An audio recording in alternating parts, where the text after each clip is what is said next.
It has a life of its own. And it's living for that period of time with you. All that was true with On Fire. But certain things were different this time around. I'd spent years imagining things for my fiction, all the stories and the novels I'd written. In this case, however, every event had already happened, or was happening as I wrote it, when I was still at the fire department. Usually it was a simple matter of remembering the situations, and that wasn't hard because so many of the things that happened over those 16 years left an indelible impression on my memory.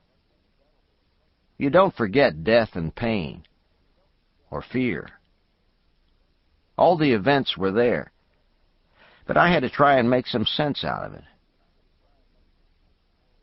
This book is an attempt to explore what I felt about my years in the fire service, and what it was like to live through those years, and the way two totally different careers had to mesh and make room for each other until one of them finished first. There's a ton of stuff that's not in here that could have been, but in whatever I'm writing, I want to put in only the things the story needs and leave everything else out. I've tried to do that here as well. Larry Brown, May 26, 1993, Yocona, Mississippi.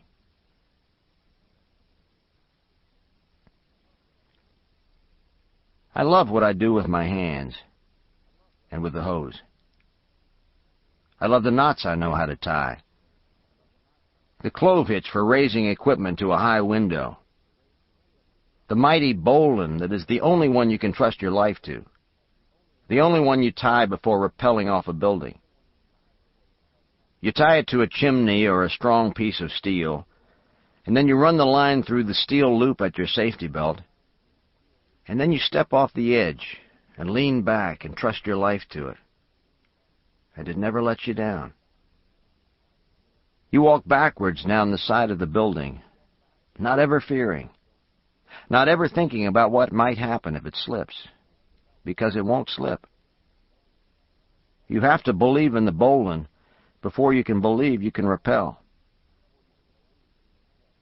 I love the way the lights are set up on the side of the road at a wreck. And I love the way the hearse tool opens with its incredible strength. And I love the way it crushes the roof posts of a car.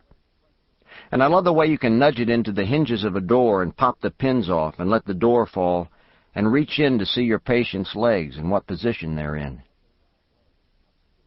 I love to drive to any incident.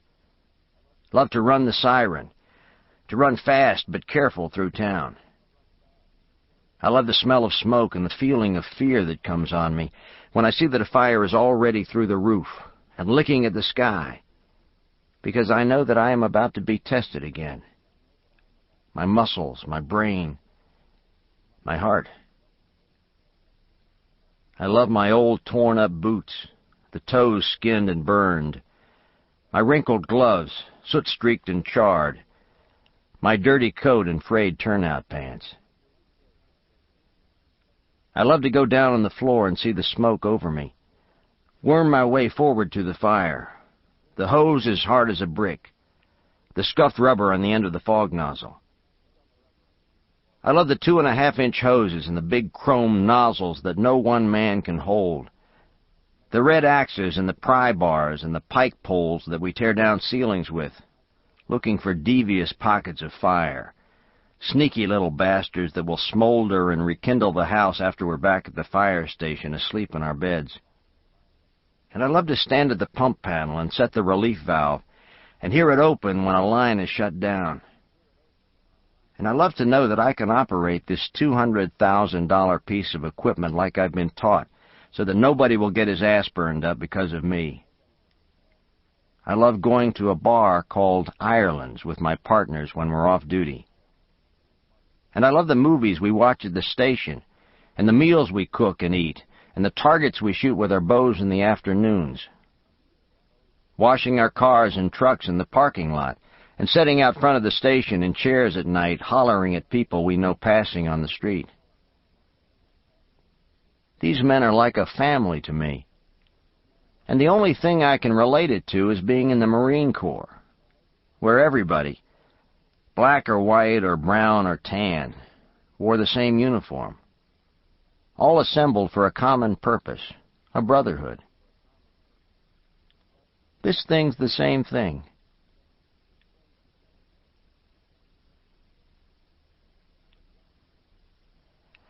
I'm a grown man, but I only weigh about 135 pounds soaking wet. I'm nearly the smallest guy in the department, which is a disadvantage sometimes when feats of strength are called for. Say if you're breaking down a door with an axe beside some big guy who's about 6'3" and 250 or so. All you can do is keep swinging, keep trying to get the job done. Our department has 39 men, 3 stations, 4 pumpers, 1 ladder truck that will also pump plenty, 1 crash truck, 1 van, 3 pickups, and 2 cars and 3 miles of hose. We also have ladders, axes, forcible entry tools, rappelling gear, ropes, safety belts, breathing apparatus, nozzles, generators, a hearse tool, jaws of life, flashlights, pike poles, entry saws, bolt cutters, fire extinguishers, and many, many, many other tools. All of this stuff is very expensive, and most of it will hurt you. Pinch your fingers off, cut you or bruise you or abrade you in some way that will be pretty painful later. I say later because of adrenaline. Your kid knocks the car out of gear. It begins to roll down a hill. You run and catch it and stop it by grabbing the bumper because of adrenaline. A man turns a tractor over on himself, and his son lifts it off. That, too, is adrenaline at work. The gland flowing, making you more than you normally would be. The adrenaline starts pumping when we run to the trucks. When the big starter kicks in and she rolls over and coughs like a dinosaur waking up, the adrenaline is flowing. It makes you not feel pain. Not ignore it, actually, just not even feel it when it happens. It's happened to me, and I've seen it happen to other men at fires and wrecks, and it's there to protect you, make you strong so you don't get hurt. Adrenaline lets people do what they have to, what they might not be able to do without it, even if they had to.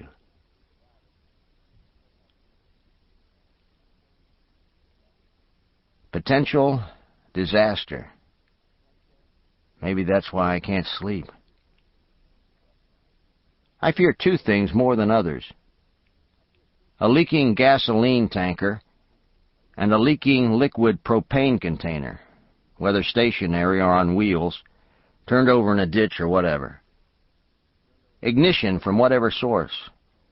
A cigarette, the hot tailpipe or manifold on a car down the road will be what kills you and all your men. Your pretty red fire trucks. Anybody else who couldn't or didn't run.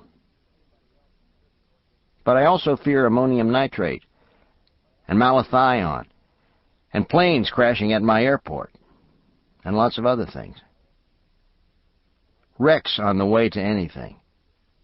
Backdrafts, flashovers. Also not having anything decent on HBO to watch when I'm on duty. We prefer S&V, sex and violence. But we'll go with a nature show on the Discovery Channel if that's all that's flowing. We can't stay adrenalined up all the time. Things in this room. Radio, mic, scanner, encoder, fire phone, dispatcher's desk, chair, Playboy magazines, maps, a 5-foot square aerial photo of the University of Mississippi, TV, VCR, uniform shirts hanging on the wall, microwave, stove, refrigerator, sink, coffee pot, an empty cake bell smeared with pink frosting, a 4-foot stick with a crooked plastic finger screwed into the end of it with the ominous words, "The Finger," written on it in green ink.